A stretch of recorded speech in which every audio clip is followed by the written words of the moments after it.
Bonjour Véronique. Bonjour. Alors, il y a un an, on s'était déjà rencontrés au salon.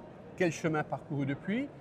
Il y a d'ailleurs eu depuis donc, la loi d'orientation agricole qui a été finalement votée. Bon, ça vous convient? Eh bien, écoutez, j'aimerais que l'orientation de cette loi soit un peu plus définie et qu'elle se soit inscrite comme ce qui était prévu, ça veut dire, c'est-à-dire euh, le renouvellement des générations et justement avoir un cadre favorable pour faire venir à l'agriculture bien plus de jeunes. Alors là, il n'en est rien et je pense malheureusement que l'orientation de l'agriculture choisie par nos politiques, eh bien, l'orientation reste l'orientation européenne. Et, euh, et- et donc l'orientation européenne, c'est s'inscrire dans ce marché mondialisé et le Green Deal en même temps. Donc on ne se voit pas tellement bien quelle orientation et comment on pourra garder notre place dans tout cet environnement qui est du en même temps libéral, en même temps écolo, en même temps en nous privant de nos solutions. Donc c'est compliqué. Donc pour vous, il n'y a pas vraiment un changement de logiciel avec cette loi, c'est ça que vous voulez dire? Pas de changement de logiciel, on a toujours des avancées, mais des avancées seulement dans l'expression avec l'alignement de la réglementation française sur la réglementation européenne. Ça va dans le bon sens.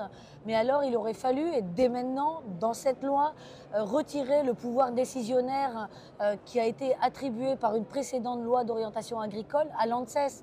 L'ANSES aujourd'hui décide, alors que l'ANSES devrait examiner, faire des études scientifiques, proposer et ensuite cet avis être transmis au niveau européen pour que chaque établissement identique dans les autres États membres fasse la même chose et à partir d'une méta-étude, eh bien, on arrive à délivrer une position commune pour chacun des États membres et qu'on ne soit pas en concurrence déloyale.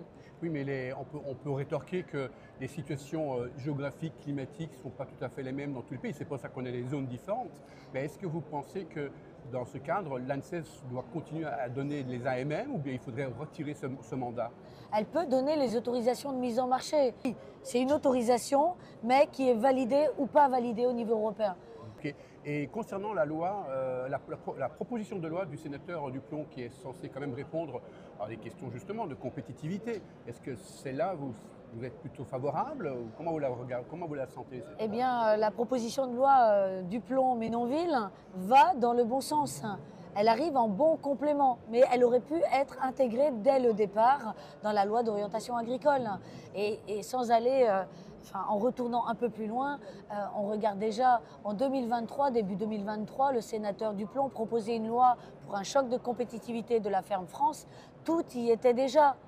Donc finalement, on a perdu encore on a perdu 2 ans rien que par rapport à cette proposition. Donc on perd du temps.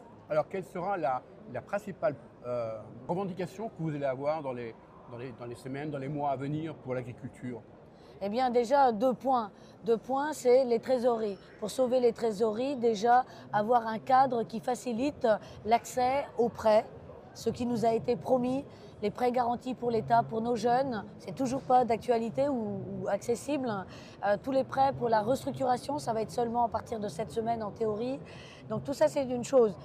Avoir du revenu pour consolider suite à des événements climatiques, sanitaires et autres, solutionner ces problèmes-là.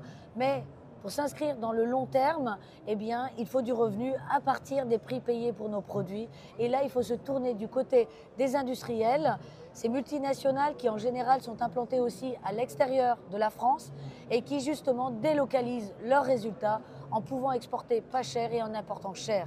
Donc là, on doit mieux encadrer ce volet-là pour que la valeur qui nous échappe nous revienne. Et la même chose auprès des coopératives pour que les coopératives arrêtent de suivre ce développement comme des entreprises privées pour justement rendre la valeur aux coopérateurs. Et est-ce que vous avez le sentiment d'être suivi sur ces dossiers-là par la ministre de l'Agriculture aujourd'hui, Annie Genevard? Eh bien, de plus en plus, elle est à l'écoute. On entend quand même d'autres services qui rentrent dans les dossiers des coopératives. Tout à l'heure, avec le ministre du Commerce, pareil, bien sûr, il a compris cette notion de valeur qui sort de la France. Très bien, merci beaucoup. Je vous en prie, merci.